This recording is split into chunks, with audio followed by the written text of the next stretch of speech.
12.8 seconds into lap 7 of the San Marino Grand Prix in 1994, the Brazilian Formula One racing driver Ayrton Senna crashed and died. One of the world's greatest racing drivers, Ayrton Senna, has died. Uma corrida que entra para a história da Fórmula 1 como sinônimo de pesadelo. It was too late for doctors to do anything to save him. Tonight the world of... The racing world was stunned. Why did Senna, a triple world champion, suddenly veer off the road? This program uses the car's own computer data to solve that mystery, analysing moment by moment the 12.8 seconds that changed motorsport forever. Disasters don't just happen. They're the result of a sequence of events locked together in time. The science behind what went wrong is hidden in these seismic seconds.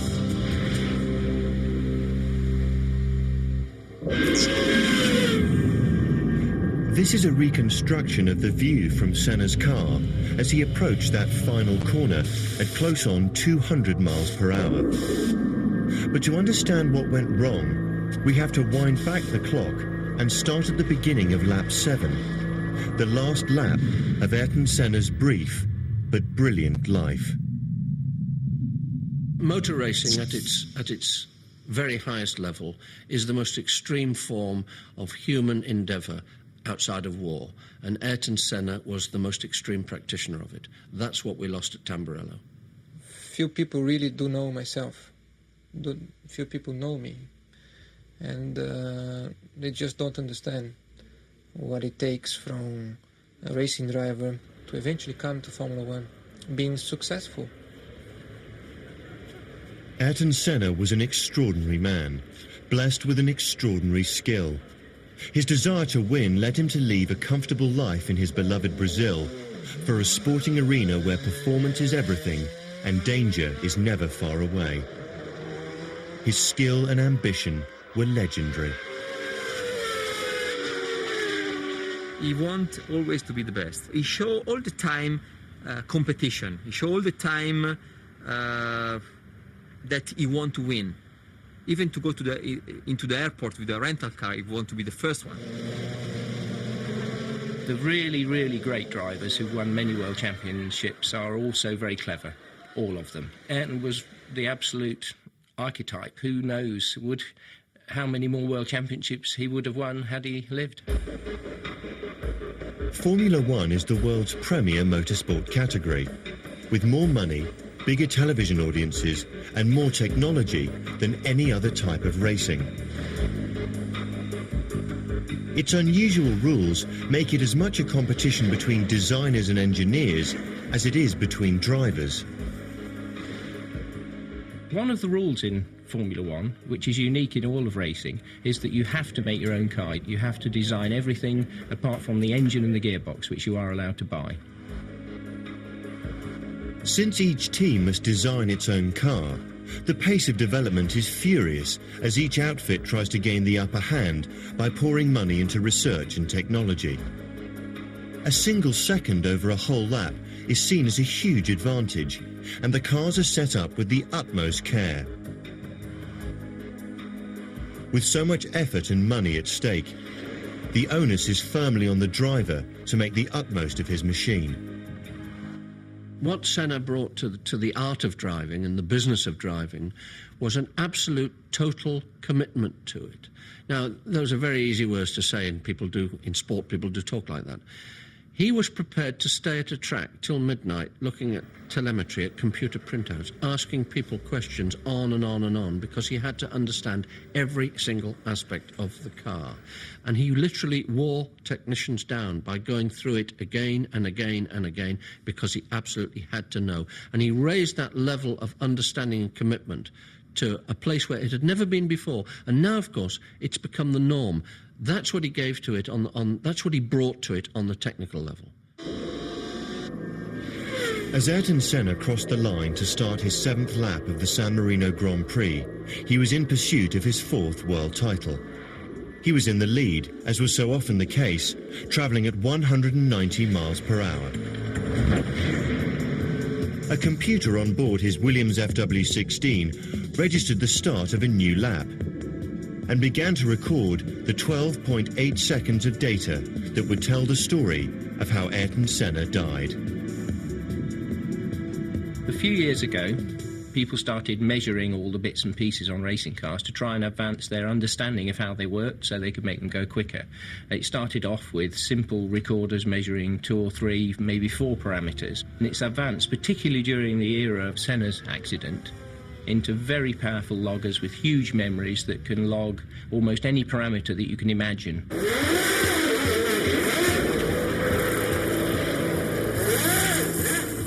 Even though data recording was developed to make the cars faster, it can also provide vital information as to the cause of an accident, in much the same way as an aircraft's black box.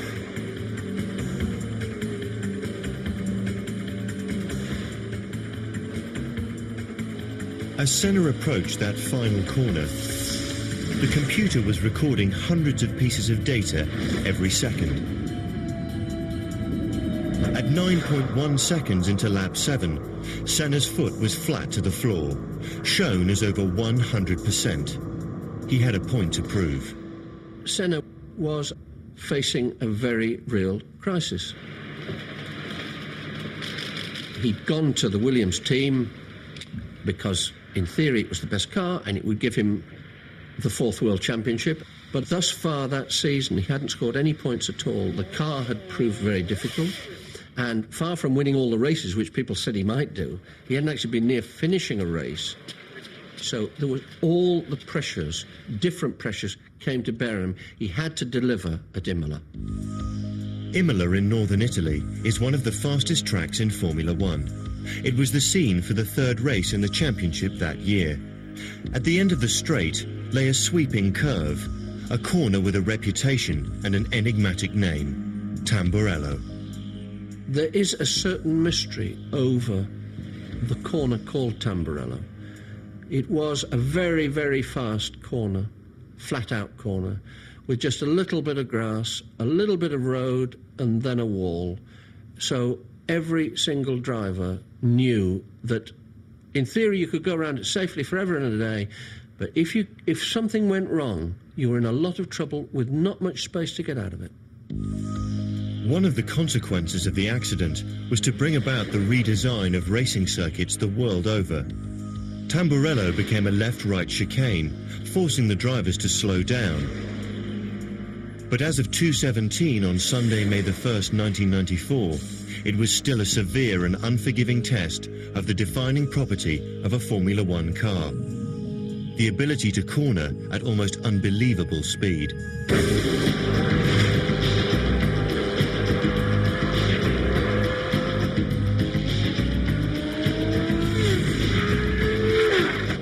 This staggering performance is quite literally conjured out of thin air, because a modern F1 car's design is dominated by aerodynamics. As strange as it may seem, a machine such as this is not so much a car, but an aeroplane flying upside down, very, very close to the ground. The simplest aerodynamic device is a wing. On an aeroplane, the wing's mounted this way round, and the air has to go further around the top surface than the bottom surface, so the air going over the top has to go faster than the air going underneath. Faster air has a lower pressure, so it produces lift. Daniel Bernoulli, a mathematician, established in the 18th century that the faster air travels, the lower its pressure. This is the fundamental principle behind both how aeroplanes fly and how Formula One cars stay on the track.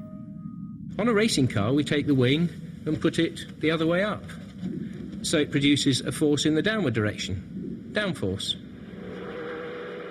Downforce is the holy grail for modern race car designers, because it pushes the car, and therefore the tyres, into the track, increasing their grip by as much as a factor of 4.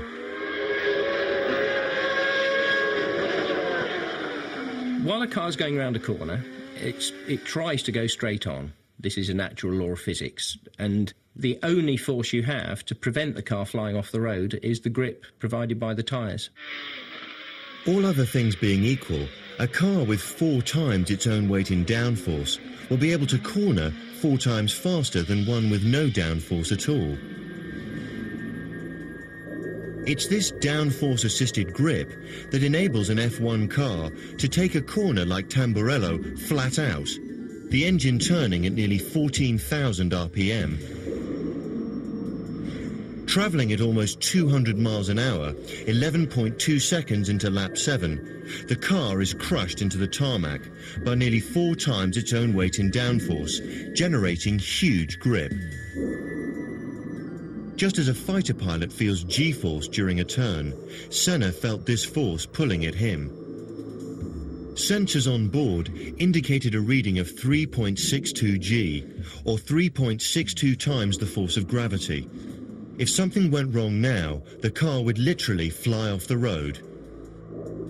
At this exact moment, 1.6 seconds before impact, something did go wrong. F1 star Michele Alboreto, who died in a crash after filming this interview, believed he knew what happened to Senna. It's a dangerous corner because if you have a failure in the car, it was the wall very, very close in the high-speed part of the track. But I'm sure, because I know, because I had the same crash that Ayrton had in the same place, I know that you can go out in this corner only if you have a mechanical failure on the car. If the car had broken, the responsibility for the death of the sport's greatest driver would rest with his team. The very idea sent a shockwave throughout Formula One. When Ayrton Senna was killed in 1994 at the San Marino Grand Prix in northern Italy, the multi-million-pound sport would never be the same again. This would be a defining moment in motorsport. A defining moment in terms of safety. Before the crash, it had always been acknowledged that Formula One was a risky business. Danger was part of the sport's glamour. But the loss of its number one superstar changed everything. The impact sent a shockwave back. It sent a shockwave back to every single person within Formula One, but a shockwave back to the teams themselves, because if something could fail on a car with those consequences, they all desperately wanted to know what it was so that they'd make sure it didn't happen to them. You just can't have people dying against walls. What happened 1.6 seconds before impact? Why did the best driver in the world crash with such horrifying suddenness? Because the crash happened in Italy, where the law demands that any unnatural death be investigated, a trial was called. Mauro Foghieri was one of the expert investigators. In my opinion, the crash was caused by the decision of Senna that something was strange in his driving wheel, because the driving wheel was moving too much. Senna's Williams FW16 was carrying a miniature camera located here, just behind and to the left of the driver's head. It was able to see ahead of the car and some detail within it, notably this, a small bright yellow button mounted on the steering wheel. As the wheel turns, the button turns with it, allowing a computer to accurately plot every movement of the steering wheel. This button appeared to move in a very unexpected way, just as Senna lost control. On the approach to Tamburello, he turned to the left, aiming the car at the apex of the bend, taking the fastest line through the corner. This reconstruction shows the wheel moves quite significantly, not only about its center point as normal, but vertically as well. It was this movement that led to the theory that the steering column had broken. So he realized that something strange was on, and so he decided to stop the car. If you are all in your car and you feel that your driving wheel is moving, what you believe that something is broken, and what you do, you stop the car. Of course, he was stopping a car from 320 kilometers per hour. That was a different question. The steering column was made in the most part of 22mm steel tube, but had been modified at the driver's request to make it longer. An extra section of 18mm tube was grafted in and welded at both ends. In the wreckage of Senna's car, the column was found to have broken. But did it break causing the accident, or was it broken by the accident? The answer lay in the computer on board the Williams FW16. Senna's car had power steering. Because it had power steering, one of the things that they were measuring on the car was the twisting force that he was applying to the steering column. Because they were measuring that at all times, right up to impact, you can look at the information off the car from the black box and see that up to the moment of impact, it wasn't broken. This is the data from the last 1.4 seconds before impact. The figures in green refer to the amount of twisting force that the column was experiencing. Had the column been broken, it would be impossible to apply a twisting force to it. So this final figure of -7.18 proves that the column was intact. So why did Senna's wheel appear to move up and down inside the car? Well, it was designed that way.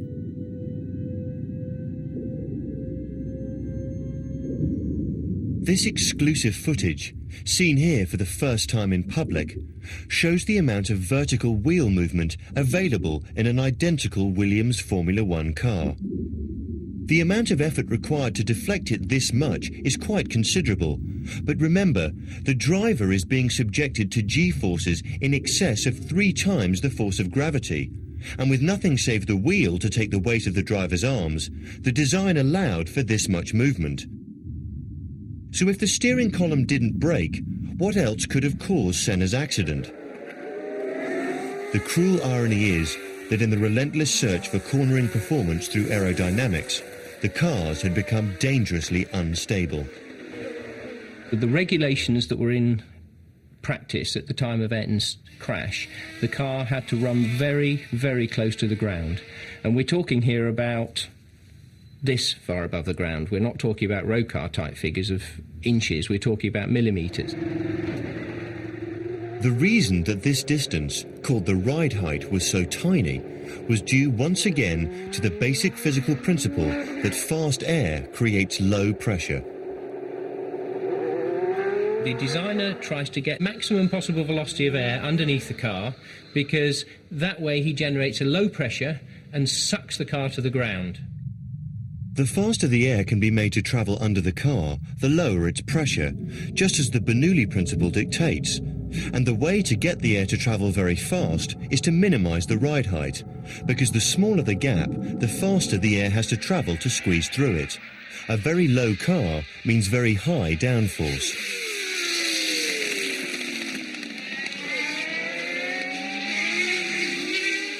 The problem comes as the car gets lower and lower and lower, the velocity gets higher and higher, you get more and more downforce. Eventually, if it touches the ground, the airflow stops. You get a sudden loss of downforce, sudden loss of grip, which gives the driver a big problem in the middle of the corner.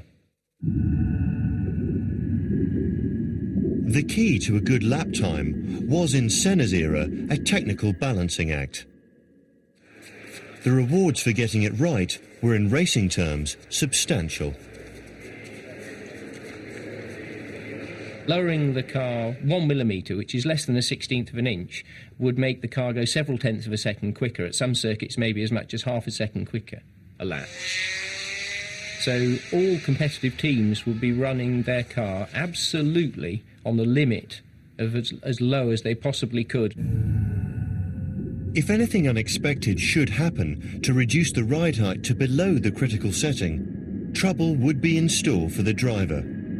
At exactly 11.0 seconds into Senna's 7th lap, something had reduced the ride height of the Williams. Television viewers saw an explosion of sparks, indicating that the car was indeed touching the ground in the middle of one of the fastest corners in the whole of Formula One. What was it that was causing Senna's car to scrape along the ground that day in 1994? In the case of Senna's accident, there was a bad incident at the start. So it was decided to start the race behind the safety car. Now, the safety car is just a road car driven at reasonable speed, but way below anything that a racing car would ever do. The race at Imola was only the second time a safety car had been used on a dry track in Formula One, and it played havoc with the cars crawling round behind it. The tyres cooled down from their normal hot racing temperatures, causing them to contract, and it was this that caused the drop in the oh-so-critical ride height. It would normally be just skating, just touching the ground in those places, on those bumps. Well, of course, with the tyre pressures down by maybe 25%, the movement in the tyre was maybe up by 4 or 5 millimetres. And when the skid, which is metallic, hits the ground, rather than having a huge grip that sticky racing rubber has, and is being pointed in the correct direction by the driver, you have it's just like a ski. So, not only had a large amount of downforce been removed from the car by denying the airflow underneath it, the car was also resting for this split second only on the metal skids beneath it. The car was suddenly unable to generate the grip it needed to get round the corner. At 11.2 seconds, the back of the car stepped out. With lightning reactions, Ayrton Senna steered into the slide a tenth of a second later.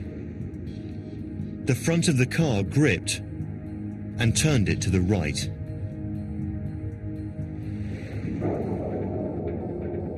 The data logger recorded that the brakes were fully on. The car was now slowing down as hard as possible, but Ayrton Senna ran out of road.